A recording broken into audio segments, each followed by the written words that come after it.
a gente segue e analisa esse caso. Eu chamo a Bruna Torlai. Bruna, te surpreendeu essa intimação por parte da Polícia Federal? E geralmente nesses casos é o próprio presidente, ele tem a prerrogativa de escolher como irá depor, né? Pois é, né, Daniel? Mas de qualquer maneira, felizmente a gente tem aí um presidente que não se incomoda com esse tipo de colaboração, né? Alguém que está sempre disposto a colaborar e tem aí toda a intenção de esclarecer o caso. Evidentemente que muita gente vê com maus olhos o que chamam de vazamento, mas a gente deve lembrar que havia uma insistência por parte do presidente do TSE de que as urnas eram invioláveis, ou seja, que elas não eram passíveis de sofrer nenhum ataque hacker. Em nenhum momento as pessoas envolvidas na discussão sobre a segurança das urnas eletrônicas estavam muito preocupadas em dizer se houve fraude ou não, mesmo porque é muito difícil, a gente não tem como provar se houve ou não sem instrumentos de auditoria. E segundo o próprio criador das urnas eletrônicas, o Carlos Barros, aquele engenheiro do ITA, que criou as urnas lá na década de 90, ele próprio diz que não há instrumentos de auditoria adequados. Isso seria preciso implementar. Nesse sentido, toda a sociedade, uma parte importante da sociedade foi envolvida com essa suspeita. Houve ou não tentativas de ataque? As urnas são ou não invioláveis, como defende o ministro do TSE? O que o presidente fez foi compartilhar com a sociedade civil a informação que nos permite concluir que de fato as urnas elas têm vulnerabilidade, por isso que é preciso sim melhorá-las, aprimorá-las para que a gente tenha segurança no processo eleitoral. Nesse sentido, se o presidente for tão transparente no seu depoimento quanto ele foi com a sociedade brasileira, trazendo esse assunto à tona e para debate, não vejo como nenhum problema. Felizmente ele não é o Renan Calheiros, né? Que quando é convidado a depor, manda todo mundo embora, mesmo tendo a consciência culpada e mesmo tendo uma pilha de crimes no cartório. Não é o caso do presidente. Seguimos com a análise de Amanda Torlai. Amanda, quando o presidente, então, divulgou o teor da investigação... Me perdoe. Amanda Torlai, virou uma que ótimo, né? Eu e você, Bruna. Amanda Torlai e Bruna Klein, imagina. Amanda Klein, você entende que o presidente Bolsonaro, quando ele divulgou o teor da investigação nas redes sociais, ele imaginaria que teria esse tipo de desdobramento? Primeiro, o que está sendo investigado aqui é o cometimento de um crime, né, Daniel? Porque, afinal de contas, se isso se trata de um inquérito sigiloso da Polícia Federal em 2018, agora o que se investiga, aliás, é um dos 5 inquéritos no Supremo Tribunal Federal que investigam alguma atuação do presidente Bolsonaro, é como esse inquérito foi vazado para o deputado Felipe Barros e para o presidente Bolsonaro, como essas duas figuras, esses dois personagens centrais, tiveram acesso a um inquérito que corria em segredo, né, em sigilo, em segredo de justiça, e divulgaram essas informações de forma distorcida, porque em nenhum momento o inquérito apontou algum risco para a lisura das eleições ou algum risco que significasse alteração do resultado do pleito. Aliás, só para lembrar, a eleição que significou a vitória do presidente Jair Bolsonaro em segundo turno por uma diferença de mais de 10 milhões de votos para o segundo colocado, Fernando Haddad. Então, em última instância, o presidente Bolsonaro está questionando a sua própria eleição. Mas, enfim, o inquérito não apurou isso, não houve corrupção do código-fonte, não houve qualquer sinalização de urna eletrônica que tenha sido alterada, adulterada, pelo contrário, o ministro Barroso reforçou todos os testes de segurança pública, montou um comitê, uma comissão de transparência para acompanhar todos os testes feitos com urnas eletrônicas. Tivemos um recentemente, há cerca de 2 semanas, vários hackers participaram, não foi encontrado nenhuma brecha, nenhuma vulnerabilidade significativa ao sistema, e as pequenas brechas que foram encontradas já estão sendo alteradas para garantir o máximo de rigidez e lisura do pleito de 2022. Essa questão das urnas eletrônicas também já foi devidamente tratada no Congresso Nacional, que é o foro, que é o âmbito adequado. Ela foi rechaçada, a PEC do voto impresso, primeiro na comissão especial, como se não fosse suficiente, o presidente Arthur Lira ainda levou aquilo à votação no plenário para ter uma segunda chancela, o plenário rejeitou a PEC do voto impresso. Então, seguiu completamente, exatamente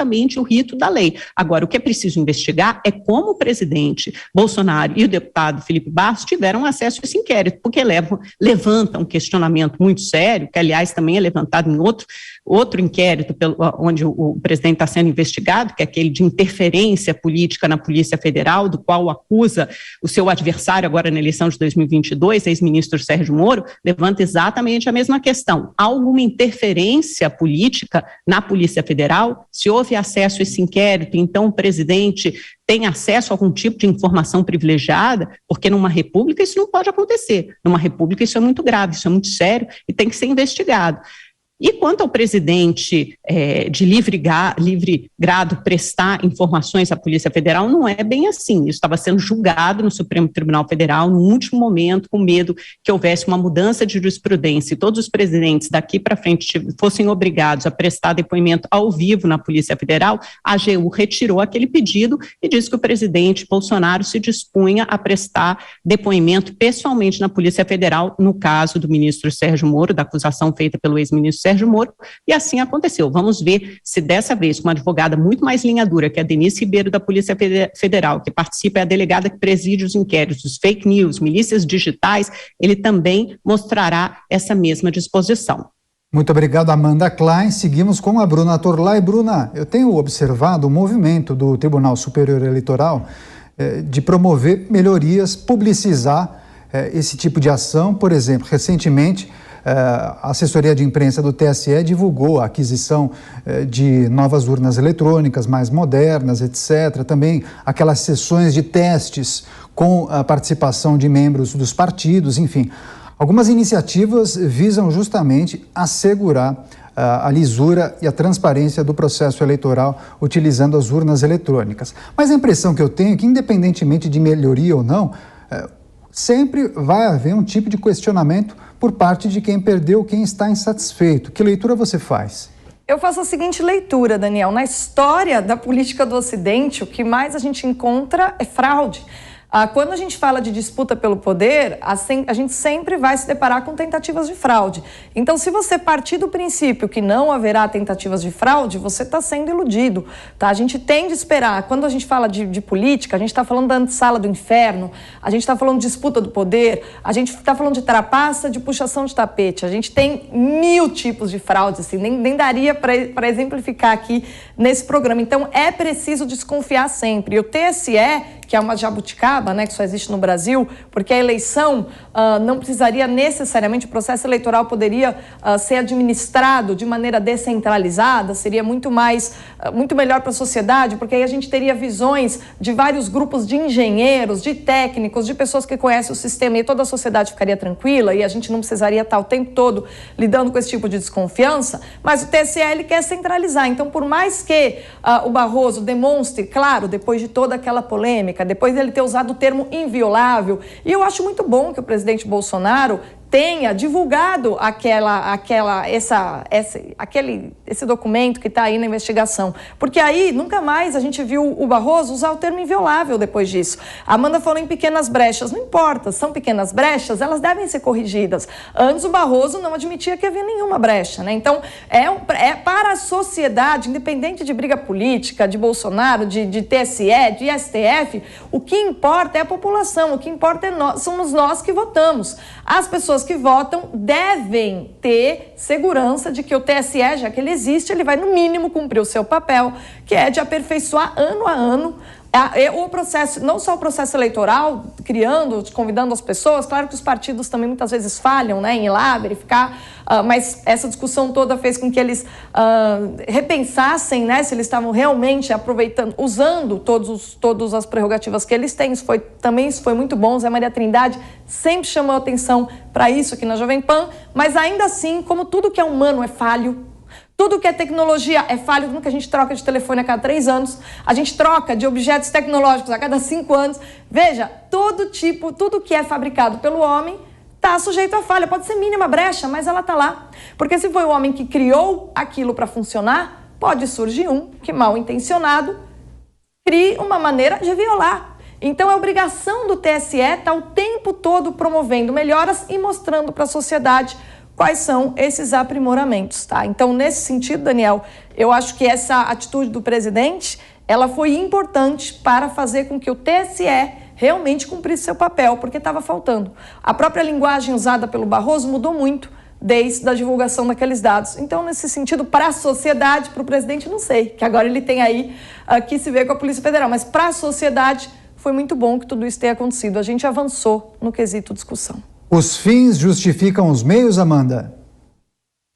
Eu não vejo dessa forma, eu não vejo que o discurso do ministro Barroso tenha mudado, não. Eu vejo que ele tem, na verdade, o TSE fechou o cerco contra o presidente Bolsonaro depois desses ataques às urnas, que eu encaro muito mais como um ataque à democracia e um ataque à liberdade do voto, do que um ataque justamente do que uma coisa ali, só porque a urna eletrônica, trazendo alguma coisa, alguma evidência factível de que pode ter havido uma corrupção do resultado da eleição, uma adulteração, porque isso ele nunca conseguiu provar. E na primeira live que ele fez, ele admitiu que ele não tinha provas, ele não tinha evidências de que teria havido alguma alteração da urna eletrônica, embora ali no comecinho da pandemia, naquela viagem a Miami, ele tenha dito publicamente que tinha provas de que o segundo turno da eleição tinha sido fraudado ou adulterado, ele nunca apresentou essas provas. Quando ele vazou esse inquérito, de novo, um inquérito sigiloso, ou seja, eventualmente isso pode representar um crime, foi o único vestígio de evidência e mesmo assim ele distorceu totalmente o inquérito para fazer com que as pessoas desconfiassem. Então, quando ele levanta uma dúvida acerca justamente da lisura, do resultado do pleito, ele está incutindo, ele está disseminando uma dúvida na cabeça da população. Isso, de alguma forma, funcionou, porque aumentaram os questionamentos acerca das urnas eletrônicas, como você mesmo colocou agora, Bruna. Então, você está duvidando. Elas vêm de muito tempo, vem desde 2014, do resultado Amanda, daquele pleito. As dúvidas, viu? Elas vêm de 2014, as dúvidas. As dúvidas, elas foram levantadas, na verdade, pelo PSDB, quando ele pediu auditoria nas eleições de 2014. Desde 2014, quando o PSDB entra com aquele processo e tem como resposta do TSE, que o TSE não podia dar uma resposta porque faltavam instrumentos de auditoria, a dúvida permaneceu. Na verdade, o Bolsonaro reacendeu um debate que foi colocado pelo próprio PSDB em 2014. Amanda. O PSDB nunca duvidou, o PSDB pediu duvidou essa auditoria, do resultado de 2014. Mas ele não levou isso à frente, ele não levou adiante. Agora na PEC do voto impresso, ele votou contra o voto impresso. Nem todos. Então, essa dúvida, muitos votaram diferente. Quando você dissemina, olha, se a gente partir, então, dessa premissa, é o seguinte, o voto impresso também é completamente fraudável, talvez ele seja muito mais vulnerável e suscetível a fraudes do que o voto eletrônico. Se você pensar no Rio de Janeiro, por exemplo, numa região de milícias, com um monte de papelzinho impresso, aquilo é muito mais suscetível a fraudes. Fraudes a gente tinha, sim, quando a gente tinha aquele voto de papel. Podemos ainda ter, Amanda, quanto mais auditoria, melhor. Veja, você está certa. Quando a gente tinha fraude, sim, por isso que a gente tentou ir para um sistema melhor, que é o de urna eletrônica, e eu sou totalmente favorável, é muito mais prático, muito melhor.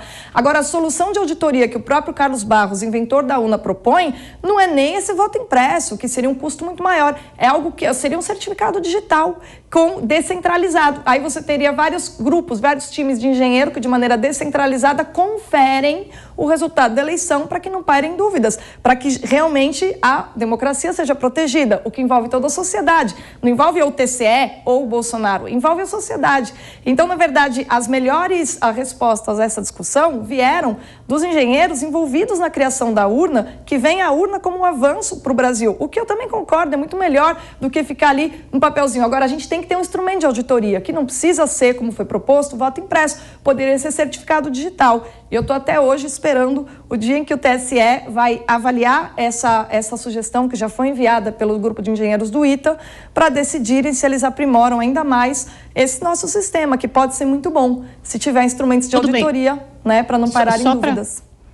Só para a gente encerrar esse debate, o que você propõe é absolutamente legítimo. O que não é legítimo é você apontar e dizer que tem provas de que houve fraude nas eleições de 2018 e depois ameaçar dizendo que haverá fraude novamente nas eleições de 2022 se não houver voto impresso. E foi essa condição, foi essa ameaça que fez o presidente Bolsonaro. Isso é completamente diferente de você pedir mais uma camada de transparência e mais uma camada de proteção para as eleições. Não existe nenhuma evidência, nenhuma prova de que houve fraude nas nossas eleições ou de que haveria fraude nas eleições de 2022. Isso embute, na verdade, um ataque muito maior, um ataque de fundo, que é um ataque à democracia, do tipo, se eu não ganhar, é porque houve fraude. Então, dissemina a desconfiança na cabeça da população. Exatamente, segue à risca o script do ex-presidente Donald Trump nos Estados Unidos. Voto no correio. Se tiver muito voto no correio, é que houve fraude. Ele perdeu, então é porque houve fraude. Não é verdade. Todas as autoridades de segurança e de cibersegurança americanas, inclusive do governo Trump, atestaram que não houve fraude, mas ele insiste nesse discurso e meia dúzia de amalucados que o seguem acreditam nisso. Não é só que o Trump ganha ou perde ou que o Bolsonaro perde. Eu acho que toda eleição, a possibilidade de fraude é extremamente alta. Eu acho que para a sociedade brasileira, independente de usar uma linguagem como Bolsonaro, que eu considero que foi inadequada, né? Eu lembro que eu mesma fui crítica naquela época. Eu falei, como é que ele fala de prova se o que ele tem é indício? Tanto eu quanto muitos colegas meus foram muito críticos. Todos foram críticos à atitude, o linguajar usado pelo presidente. E ele voltou atrás, porque estava errado. Agora, a questão é o seguinte, onde tiver eleição, haverá a possibilidade de fraude. Não nos enganemos.